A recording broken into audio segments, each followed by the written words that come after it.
الحمد للہ رب العالمین الرحمن الرحیم۔ محترم ناظرین، السلام علیکم ورحمۃ اللہ وبرکاتہ۔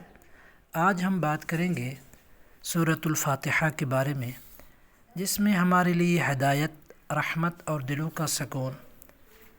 آج ہم اگر قرآن پاک کی سب سے عظیم اور سب سے زیادہ پڑھی جانے والی سورۃ الفاتحہ کے بارے میں بات کریں۔ سورۃ الفاتحہ یہ صرف 7 آیات پر مشتمل ہے، لیکن اللہ تعالیٰ کی حمد، اس کی رحمت، اس کی بادشاہت، عبادت، مدد طلب کرنے اور سیدھے راستے کی دعا جیسے عظیم مضامین اس میں جمع کر دی گئے ہیں، اس لیے اسے ام الکتاب اور السبع المثانی بھی کہا گیا ہے۔ اللہ تعالیٰ نے فرمایا وَلَقَدْ آتَيْنَاكَ سَبْعًا مِّنَ الْمَثَانِي وَالْقُرْآنَ الْعَظِيمِ، یعنی ہم نے آپ کو 7 بار دہرائی جانے والی آیات، وہ عظیم قرآن عطا فرمایا۔ احادیث میں سورۃ الفاتحہ کی عظمت بھی بیان ہوئی۔ نبی کریم صلی اللہ علیہ وسلم نے اسے قرآن کریم کی عظیم ترین سورت قرار دیا۔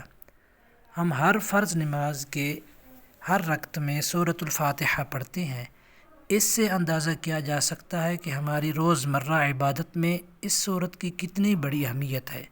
سورۃ الفاتحہ کے بارے میں ایک بہت اہم واقعہ صحیح بخاری میں آتا ہے۔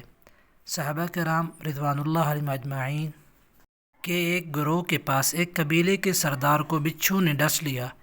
ایک صحابی رضی اللہ عنہ نے اسے سورۃ الفاتحہ پڑھ کر اس پر دم کیا۔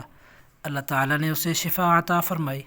جب یہ واقعہ نبی کریم صلی اللہ علیہ وسلم کے سامنے بیان کیا گیا تو آپ نے اس عمل کو برقرار رکھا۔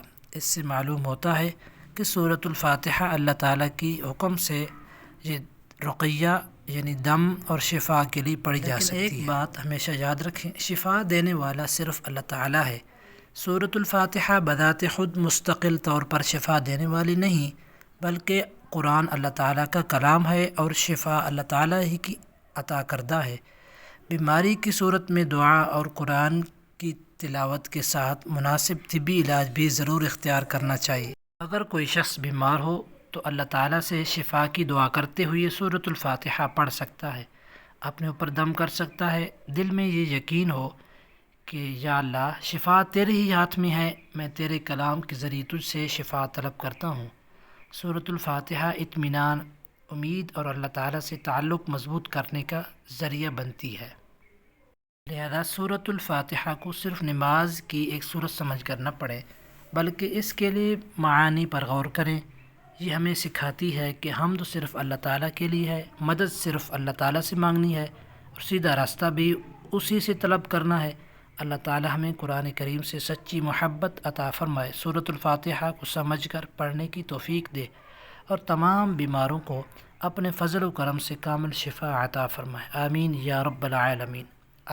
آئیے ایک دفعہ سورۃ الفاتحہ پڑھتے ہیں۔ بسم اللہ الرحمن الرحیم، الحمد للہ رب العالمین الرحمن الرحیم مالک یوم الدین ایاک نعبد و ایاک نستعین اہدنا الصراط المستقیم صراط الذین انعمت علیہم غیر المغضوب علیہم ولا الضالین۔ امید ہے آپ کو آج کی ویڈیو پسند آئی ہوگی۔ اگر پسند آئے تو اپنے دوستوں کے ساتھ ضرور شیئر کیجیے گا۔ جزاکم اللہ خیر۔ السلام علیکم ورحمۃ اللہ وبرکاتہ۔